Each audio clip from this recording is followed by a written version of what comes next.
Part 1 में हमने men's rights activist, legal adviser and relationship counsellor Monika Garkhel ji से बात की gender equality, gender neutral law, husband and wife disputes, compatibility, पुरुषों को प्रताड़ित करने, false police and court cases, false 498A, false FIR, false domestic violence cases, महिला आयोग और एक तरफा कानून की। दर्शकों, हमें आपके ईमेल्स भी मिले हैं जिनका जवाब आपको आज की इस भाग 2 में और आने वाले नेक्स्ट प्रोग्राम में मिल जाएगा। जरूरत है प्रोग्राम को ध्यान से देखने व समझने की। दोस्तों, ये जो मामला है, जो पारिवारिक मसले हैं, ये बहुत नाजुक होते हैं। इन्हें सोचने की, समझने की बहुत ज़रूरत है और इसी विषय पर हम आगे भी इस चर्चा को जारी रखेंगे। जिस तरह से महिला आयोग है, पुरुष आयोग कहीं भी एग्जिस्ट नहीं करता, और क्या उसका असर पड़ रहा है हमारी आज के परिवारों पर, फैमिलीज पर, क्योंकि हम ही नेक्स्ट जनरेशन को तैयार कर रहे हैं। बड़े ध्यान से इस मुद्दे पर बात करने की, समझने की ज़रूरत है। हम सब समाज का हिस्सा हैं और हम सभी को इन चीज़ों को समझना पड़ेगा, क्योंकि अगर ये चीज़ें वहाँ तक नहीं पहुँचेंगी, हमारे लेवल पे ही अगर वो चीज़ें सॉर्ट आउट हो जाती हैं, तो फिर सभी अपने परिवार में खुश हैं। जैसे मैंने पहले भी आपको बताया कि बहुत गंभीर मुद्दा है, तो बड़े शांत दिमाग से सोचिएगा इन चीज़ों को और अपने आसपास में देखिएगा कि किस तरह का माहौल है। और मेरा यकीन है कि आजकल का जो ज़माना है या आजकल का जो प्रेजेंट सिनेरियो है, उसमें आपने अपने घर में या हर दूसरे या तीसरे घर में, जहाँ भी आप अपार्टमेंट में, सोसाइटी में, मोहल्ले में, गली में, सेक्टर में, जहाँ भी आप रहते हैं, वहाँ आपने ज़रूर इस तरह के केसेस को देखा होगा। आपके आसपास में, आपके रिलेटिव्स में, आपके कलीग्स में, आपके ऑफिस में, घर, दुकान, कहीं ना कहीं इन चीज़ों को, क्योंकि जितने केसेस पेंडिंग हैं उन केसेस से यही लगता है कि हर दूसरे तीसरे घर में इस तरह की दिक्कतें हैं। तो आइए बात करते हैं मोनिका गारखेल जी से। अभी रिसेंटली 2-3 महीने पहले की बात है, इलाहाबाद हाई कोर्ट का भी बड़ा अच्छा एक जजमेंट था जिसमें उन्होंने ये पाया कि इस तरीके से पुलिस ने 4 चालान पेश कर दिए। तो उनका भी ये कहना था कि एक family welfare committee FWC state government को अपॉइंट करनी है, और पहले जब भी कोई 498 का ऐसा मैटर आता है, FIR होने के बाद ये मैटर पुलिस उनको रेफर करेगी और वो अपनी छानबीन अपने तरीके से इसके ऊपर इन्वेस्टिगेशन करेंगे, दोनों ही पक्षों को बुलाएंगे, बात को समझेंगे, and they can take a time up to 60 days also. तो मुझे लगता है that is really a need of the hour, because जिस तरीके से आज एक के बाद एक, मतलब 498 की FIR कटती चली जा रही है। अभी आपने शायद पढ़ा हो, 1 नवंबर की बात है, राजस्थान की जो महिला आयोग की अध्यक्ष है रियाना रियाज जी ने ऐसे केसेस उठाए जो कि 30 सितंबर 2022 तक के थे शायद, और उसमें उन्होंने 900 केस तब तक रजिस्टर हुए थे। ठीक है, ये वो केसेस हैं जो महिला आयोग के द्वारा रजिस्टर हुए हैं। डायरेक्ट महिला थाने जाकर वाले उस नहीं है, महिला आयोग के, क्योंकि कई लोग तो महिला आयोग को ही डायरेक्ट अप्रोच करते हैं ना, विमेन सेल को, CAW को जिसको हम बोलते हैं, तो ये उनके द्वारा, उसमें से उन्होंने 450 केसेस झूठे पाए। क्योंकि जब 900 केस किसी स्टेट में रजिस्टर हो रहे हैं तो इट इज वेरी अलार्मिंग। बिल्कुल भाई, स्टेट की विमेन की मतलब एक स्टेट की महिला आयोग की अध्यक्ष हैं, तो ये जिम्मेदारी बनती है उनकी कि क्या परिवर्तन लाने चाहिए, सुरक्षा में क्या करना चाहिए, क्योंकि ये पुलिस का, सरकार का, इन सब का हिस्सा है ये चीज। हाँ, वेवर 450 झूठी। अब 450 में से 60 FIR उन्होंने पिक करी, उच्च अधिकारी हैं उस राज्य के, जिले के, मतलब राजस्थान की, जिस स्टेट की, उनको दी कि इस पर आप दोबारा जांच करिए, री इन्वेस्टिगेशन, और अंडर सेक्शन 182 और 211 इनके ऊपर जो है मुकदमा इन लड़कियों के ऊपर दर्ज करा जाए, फॉल्स झूठी FIR कराने पे, फॉल्स इंफॉर्मेशन देने पे, because this is a crime. आप झूठी कहानी घड़कर ये नहीं कर सकते, पर और इनको सजा दिलवाई जाए, मतलब ऑब्वियसली फिर जब प्रोसिक्यूट होंगी वो। अब इस पर देखिए, लोग धरना दे रहे हैं, इस पर लोग उनको कह रहे हैं, थ्रेटन कर रहे हैं, मतलब the feminist gang and all that, कि आप 24 घंटे के अंदर रिजाइन करिए, नहीं तो अपना ऑर्डर वापस लीजिए। क्यों? मैं कहती हूँ क्यों, एक महिला होकर अगर उन्होंने सही का साथ देना शुरू करा या कोशिश करी, एक पहल करी, तो उसमें आपको आपत्ति क्यों है? बिल्कुल, क्यों आपत्ति है? वो भी और मैं तो कहती हूँ बाकी भी स्टेट्स की महिला आयोग की जो अध्यक्ष हैं उनको ये प्रैक्टिस करनी चाहिए, क्योंकि यूपी पहले नंबर पे है झूठे केसों में और राजस्थान दूसरे नंबर पे है। इससे पहले सितंबर 2022 में 5 सितंबर को there are lot of news articles and videos on that. हमारे जब एनसीआरबी का 2021 का डेटा रिलीज हुआ था, लोगों की जानकारी के लिए बता देती हूँ, NCRB national crime reporting bureau, तो जितना भी हिंदुस्तान में क्राइम होता है वो सब वहाँ रिपोर्ट होता है सीसीटीवी सिस्टम के द्वारा, और उसकी एक रिपोर्ट पूरे साल खत्म होने के बाद बनती है, और उसमें सभी सेक्शंस जितने भी हमारे सेक्शंस हैं उन किस सेक्शन के अंतर्गत कितने मुकदमे दर्ज हुए, मुकदमे मतलब एफआईआर दर्ज हुई, ठीक है, ये पुलिस इस तरह से कहती है मुकदमा दर्ज करना, तो कितने दर्ज हुए तो वो पूरी डेटा होता है, ठीक है। तो अगर आप उसका डेटा देखें तो गहलोत साहब ने खुद कहा कि मैं मान नहीं सकता कि राजस्थान में ऐसा है, और 56% ये जो आप दे रहे हैं 56% ये पूरा झूठा है। 56% is all false rape cases, false rape. 56% is a big number, yes, false rape cases.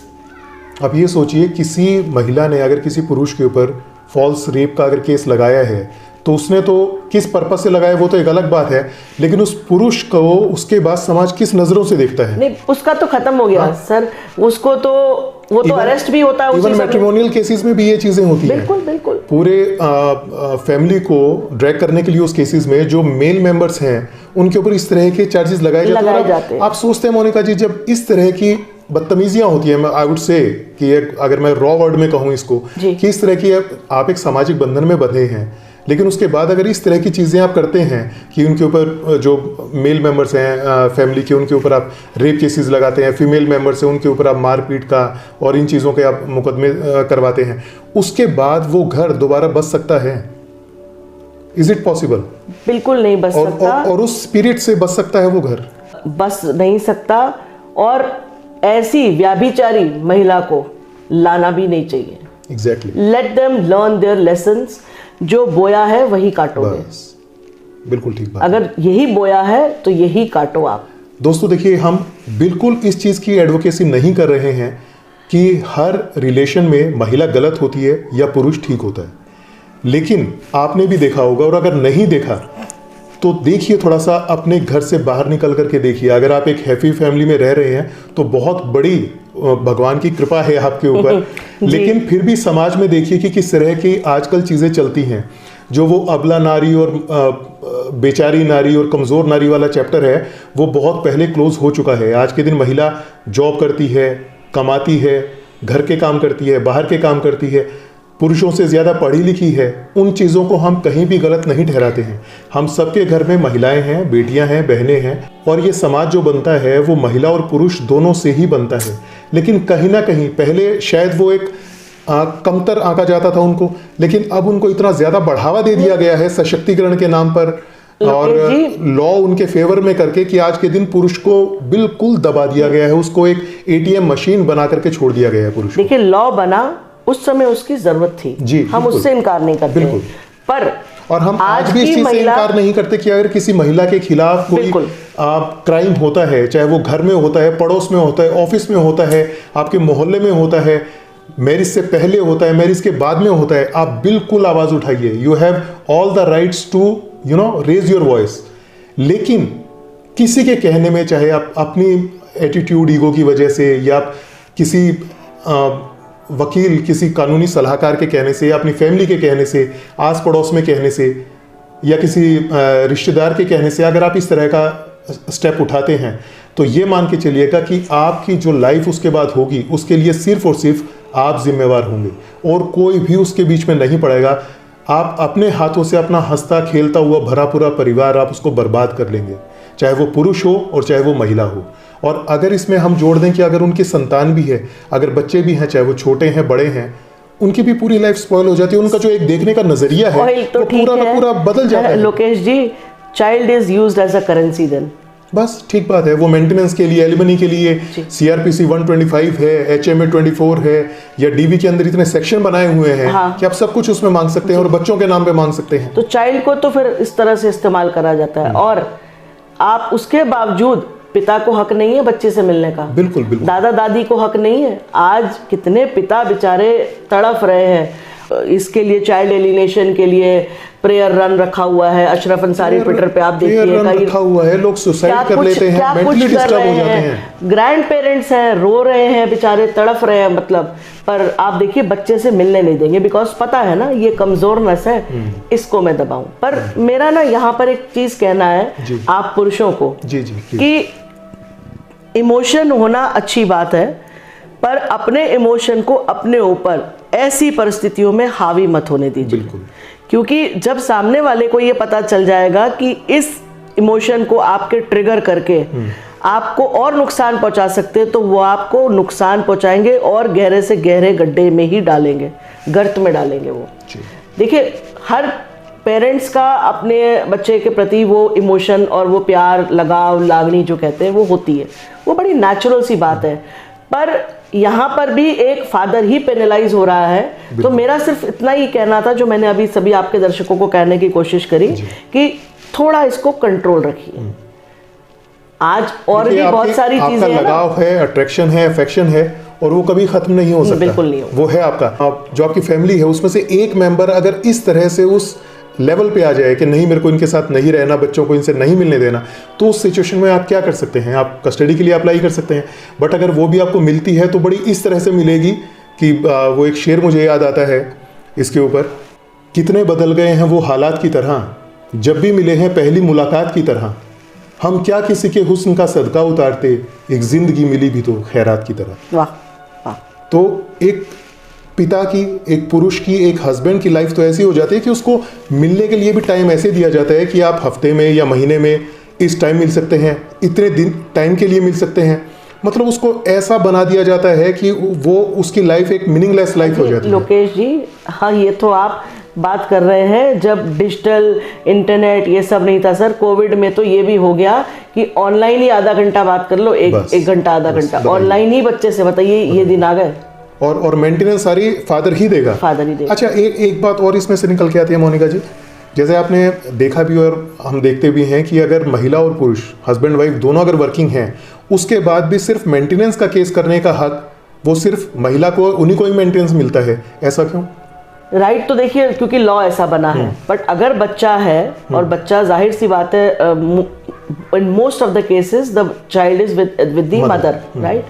तो जाहिर सी बात है वो खर्चा मांगेगी। But there are lot of judgements, landmark judgements, जिसमें ये कहा गया है कि इक्वल कंट्रीब्यूशन होगा दोनों का, बट बच्चे की एजुकेशन में और उसकी पढ़ाई के लिए या जो भी चीजें हैं। पर उसमें ये कोर्ट ने कहा है कि देखिए, बच्चा किसी एक की वजह से तो आया नहीं, दोनों की आपसी रजामंदी थी और दोनों ही अपनी फैमिली को या अपने रिलेशनशिप को एक नेक्स्ट लेवल पे लेके जाना चाहते थे। तो इसकी सजा एक ही व्यक्ति क्यों भुगतेगा, और वो भी तब जब बच्चा भी उसके पास नहीं रह रहा। तो ये अन्याय है, दिस इज इनजस्टिस। और आप जो है इक्वल, आप भी कमाती हैं तो इक्वल एक्सपेंसेस आपको बॉर्न करने हैं।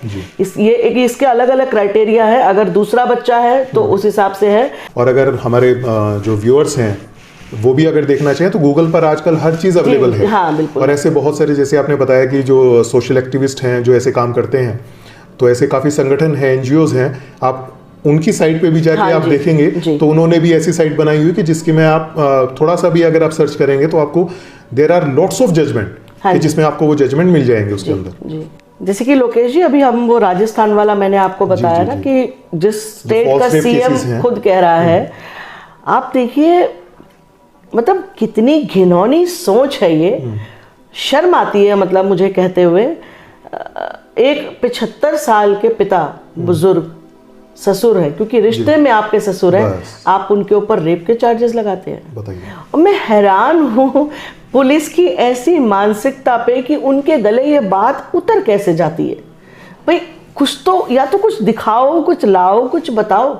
मतलब जिस व्यक्ति ने पूरे जीवन में, ठीक है पैसा तो जो कमाया हो, इज्जत ही कमाई है, और इज्जत के लिए ही हम सब लोग, हम जब ये केसेस का पता चलता है, सबसे पहली बात हमारी रेपुटेशन को बहुत एकदम से ठेस पहुंचती है, इज्जत की धज्जियां उड़ जाती है। अपना पेट तो जानवर भी भरता है, इंसान भी भरता है। आप 75 साल के बुजुर्ग, जिसको कि शायद सुनाई नहीं देता हो, दिखाई नहीं देता हो ठीक से, चलने उठने बैठने में तकलीफ हो सकता है, अपने कई काम खुद ना कर पाते हो, नी रिप्लेसमेंट हुए हो, कुछ और हुआ, there can be lot of health issues, है ना। तो आप you are saying rape, so I am so sorry. मैं आपके माध्यम से ये कहना चाहूंगी कि अगर आज की एम्पावर्ड महिला, जिसको हम कहते हैं एम्पावर्ड, अगर आप अपने ससुर के प्रति ये सोच रखती हैं, तो फिर तो आपके फादर भी रेपिस्ट ही हुए, और वो दिन दूर नहीं है जिस दिन आपके घर भी एक भाभी आएगी। ये ना बोली, जब मैं आपकी तरफ ये एक उंगली करती हूँ तो मेरी 3 उंगलियां मुझे इशारा देती हैं। बिल्कुल, उंगली उठाना बहुत आसान है। आप देखिए कोर्ट्स में ये मामले लंबित क्यों हैं, क्योंकि एविडेंस तो है नहीं। बिल्कुल। मैं आपको बता रही थी, जैसे मेरे पास एफआईआर आती है। एक चीज मैं भी आपसे यही पूछना चाह रहा था कि महिला अमूमन केसेस में देखा जाए तो जो झूठे केसेस होते हैं, देखिए जो सच्चे केसेस हैं उसमें ऑब्वियस सी बात है, उनके पास कोई विटनेस, कोई एविडेंस होगा, लेकिन इनके अंदर वो चीजें क्रिएट की जाती हैं, फैब्रिकेट की जाती हैं, और मोस्ट ऑफ द केसेस में कुछ वो नहीं देती, सिंपली एक चीज लिख के देती है, वो 8-10 पेज की एप्लीकेशन, एक पिटीशन डाल देगी, और उसके ऊपर लड़के वाला घूमता फिरता है कि मैं ये प्रूफ ले आऊं, यहां से ये ले आऊं, और उसके बाद भी अगर उसकी सुनवाई हो जाए तो बहुत बड़ी बात है। लोकेश जी, आपको एक और सच्चाई बता दूं जी, ये कॉपी पेस्ट होती हैं, ये पूरी कॉपी पेस्ट होती है। बस ठीक बात है। लड़की का अपने लीगल कंसल्टेंट, मतलब जिस सलाहकार से भी उसने सलाह ली, पहले तो उसके अपने ही घर में छोटे भाई बहन या बड़े या जो भी है उसको उकसाने वाले, उसके बाद दूसरी कैटेगरी उसके अपने दोस्तों की आती है। दोस्तों में विमेन फ्रेंड भी हो सकती है, मेल फीमेल कोई भी हो सकते हैं, ठीक है।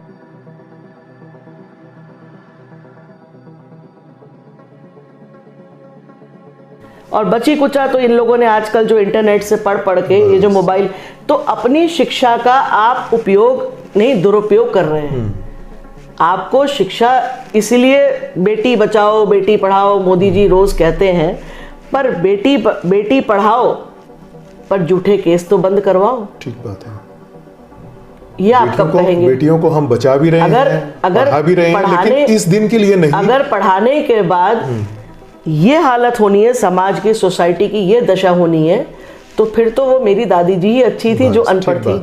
ठीक बात है। जिन्होंने पूरे परिवार को बांध करके रखा। एक परिवार में तब कम से कम 15, 20, 25 लोग होते थे, और उसके बाद भी कभी किसी तरह की शिकायत नहीं आती थी किसी से। तो वो क्या कम थी? आजकल की लड़कियों को ना तो घर का ही काम करना है, दरअसल तो नौकरी भी नहीं करनी है। एजुकेशन भी सिर्फ दिखाने के लिए एक ऑर्नामेंट की तरह होती है कि अच्छा लड़का मिल जाए, 6 फिगर सैलरी, 7 फिगर सैलरी, एक अच्छा लड़का मिल जाए। उसके बाद आप देख लीजिए सगाई होते या बात होते काम छोड़ देती है। वाई? अच्छा, और कई ऐसी हैं जिन्होंने जब केस करे तब काम छोड़ दिया, तब तक कर रही थी, ठीक है, उसके बाद काम छोड़ दिया। क्यों? आप इक्वालिटी की बात कर रहे हैं, हमारा सरकार से लेकर सब जगह इक्वालिटी ये वर्ड हम सुन रहे हैं, बराबरी, तो फिर बराबरी बच्चा पालने पे भी होनी चाहिए, बराबरी खुद को पालने पे भी होनी चाहिए। फिर कोर्ट में आप मेंटेनेंस की भीख क्यों मांगते हैं, और एलिमनी के नाम पे आपको पैसा क्यों चाहिए? और वो पैसा भी बच्चों के ऊपर कितना खर्च होता है वो सभी को पता है। वो पैसा भी उसके ऊपर और उसके परिवार के ऊपर ही खर्च होता है। बिल्कुल।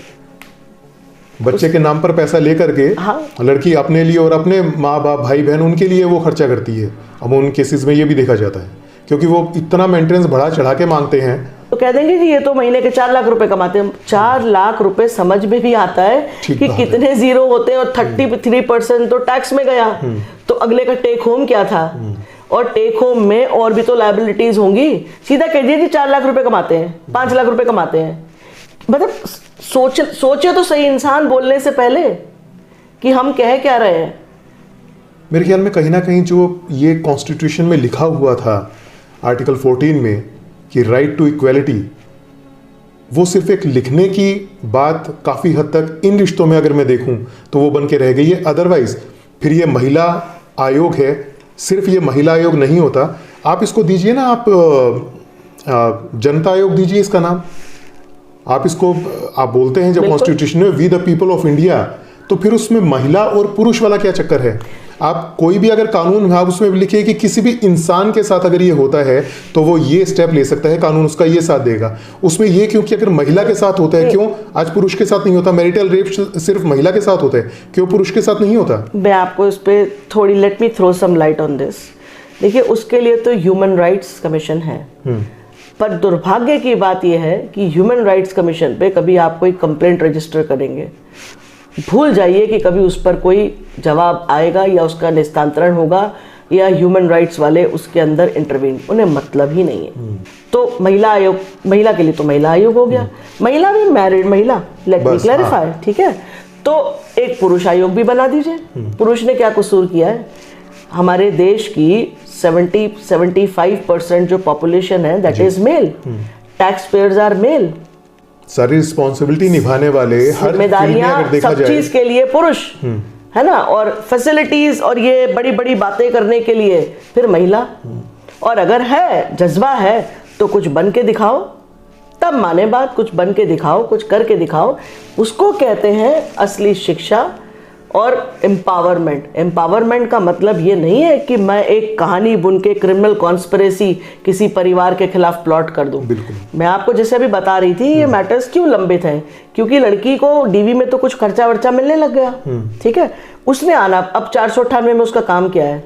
उसको तो सिर्फ आपको हैरान परेशानी करना था। 498 में तो वैसे भी मेरे ख्याल में वो पार्टी नहीं बनती है, वो आपका स्टेट के साथ होता है। हाँ जी, तो उसने आना बंद कर दिया। अब हस्बैंड बेचारा स्ट्रगल कर रहा है, कहाँ से क्रॉस हो, कहाँ से एविडेंस हो। अब जब तक दूसरा पक्ष आ नहीं, अच्छा माय लॉर्ड, हमारे अगर लड़का नहीं आएगा दो, उसको मुश्किल से 2 मौके भी ना दे, पर लड़की को 10-10 ऐसे केसेस सुनती हूँ मैं रोज, 10-10 मौके दे रहे हैं। वो पेंडिंग है। हाँ, 2-2, 3-3 साल से लड़की आ नहीं रही है। अब बताइए इसका क्या हल है? क्या हल है इसका? एंड आज की डेट में 5 करोड़ मुकदमे हमारी हिंदुस्तान की अदालतों में नीचे से ऊपर तक लंबित हैं, जिसमें से करीबन 3.5 करोड़ मुकदमे सिर्फ मैरिटल मुकदमे हैं। My God, can you imagine? Can you imagine? अब वो कब डिसाइड होंगे और कब डिसाइड नहीं होंगे, ये तो अल्लाह ही मालिक है इसका, कब डिसाइड होंगे। पर उतनी देर वो परिवार उस डिप्रेशन, उस स्ट्रेस में तो जिएगा। मैन की मेंटल हेल्थ का इतना मेंटल ट्रॉमा से गुजर चुका होता है वो परिवार कि उसके बाद फिर चाहे फैसला किसी के हक में हो, बिल्कुल, लेकिन 2 परिवार जो हैं वो 2 परिवार बर्बाद हो चुके हैं। एनसीआरबी का 2021 का डेटा, सुसाइड का डेटा आप देखें तो उसमें 1.8 टाइम्स हायर है कंपेयर टू 2020 मेन सुसाइड। बताइए, 1,64,033 पुरुषों ने 2021 में आत्महत्या करी है। और अगर हम उसके रीजंस में जाते हैं, मुख्य कारणों में, तो फैमिली प्रॉब्लम्स, और एज फैक्टर में जाते हैं तो 35 to 45 जी नहीं झेल सकता। जिस तरह की हमारी कानून प्रणाली है, मैं इन लड़कियों से पूछती हूँ कि भगवान ना करे आपके ऊपर कोई ऐसा मैटर आ जाए और आप इनोसेंट हो, कितनी देर झेल पाएंगी आप? ये तो मगरमच्छ के आंसू निकलवा के सब जगह कार्ड खेलना अपना। ये अबला नहीं है, ये आबला है। ठीक बात है। ये अबला नहीं थी, तो ये आबला है। मुझे लोकेश जी अच्छा नहीं लगता एक महिला होते हुए मैं किसी महिला के लिए ऐसा कहूं। जिस तरीके से इसका दुरुपयोग करा जा रहा है, और हैरानी की बात है कि इस लड़की को, महिला को ये नहीं समझ में आता कि इसके बाद वेयर विल आई लैंड, मेरी जिंदगी का क्या, क्योंकि कोई दूसरा भी इतनी जल्दी नहीं अपनाएगा। दोस्तों, ये जो मामला है, जो पारिवारिक मसले हैं, ये बहुत नाजुक होते हैं। इन्हें सोचने की, समझने की बहुत ज़रूरत है, और इसी विषय पर हम आगे भी इस चर्चा को जारी रखेंगे। दोस्तों, आपको ये प्रोग्राम कैसा लगा हमें ज़रूर बताइएगा। अगर आप भी इस तरह के झूठे केसेस का शिकार हैं तो आपके साथ क्या घटना हुई, किस तरह से आपने अपने आप को मजबूत रखते हुए, परिवार को मजबूत रखते हुए उस लड़ाई को लड़ा, क्योंकि ये लड़ाई है झूठ के खिलाफ आपके सच की, आपके मान की, सम्मान की। किन चीज़ों से आपको सपोर्ट मिला, वो ज़रूर हमें बताइएगा। आपके कमेंट्स का हमें इंतज़ार रहेगा। अगर अभी तक आपने इस चैनल को सब्सक्राइब नहीं किया है तो आप इस चैनल को सब्सक्राइब कर सकते हैं। ज़्यादा से ज़्यादा इस वीडियो को शेयर कीजिए। हो सकता है हम किसी ऐसे ही दुखी परिवार तक मदद पहुंचाने में उनकी हेल्प कर सके। दोस्तों, आपको ये प्रोग्राम कैसा लगा हमें ज़रूर बताइएगा। दोस्तों, इसी विषय पर और ज़्यादा जानकारी के लिए और ज़्यादा चर्चा के लिए देखना ना भूलिएगा इसका अगला पार्ट।